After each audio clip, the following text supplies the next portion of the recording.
இன்றைக்கி நம்ம பண்ண போகிற டிஷ்ஷோட பேர் டிங்கிரி டோல்மா. டிங்கிரின்னு சொன்னால் ஹிந்தியில் வந்து மஷ்ரூம். அது கூட நம்ம கொஞ்சமாக பன்னீரும் அதுக்கப்புறம் கொஞ்சமாக க்ரீன் பீஸ்லாம் போட்டு ஒரு மசாலா மாதிரி பண்ண போகிறோம். சப்பாத்தி கூடலாம் சாப்பிட்றதுக்கு சூப்பரான ஒரு டிஷ்ஷு. எப்படி பண்ணுறதுன்னு பார்க்கலாம் வாங்க.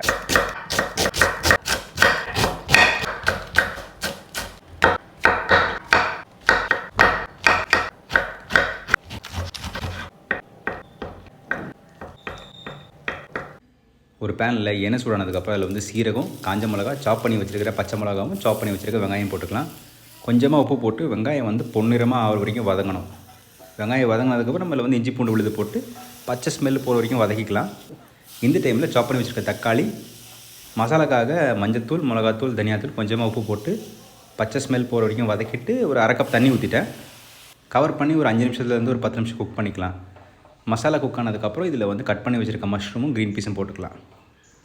திருப்பி இது ஒரு கவர் பண்ணி 2 நிமிஷம் குக் பண்ணலாம். அதுக்கப்புறம் நம்ம கட் பண்ணி வச்சுருக்கோம்ல பன்னீர் குட்டி குட்டி க்யூப்ஸாக, அதையும் போட்டு நல்லா மிக்ஸ் பண்ணலாம். இப்போ ஃப்ளேவரிங்காக நான் என்ன பண்ணியிருக்கேன்னா கொஞ்சமாக கரம் மசாலாவும் சீரகத்தூளும் போட்டு மிக்ஸ் பண்ணிவிட்டு சாப் பண்ணி வச்சுருக்கிற கொத்தமல்லியும் போட்டேன். அவ்வளோதாங்க. கொஞ்சமாக திக் பண்ணிட்டிங்கன்னா சூப்பராக இருக்கும் சப்பாத்தி ஃபுல்கா கூட சாப்பிட்றதுக்கு. And always remember this, everybody can cook, everybody has to cook.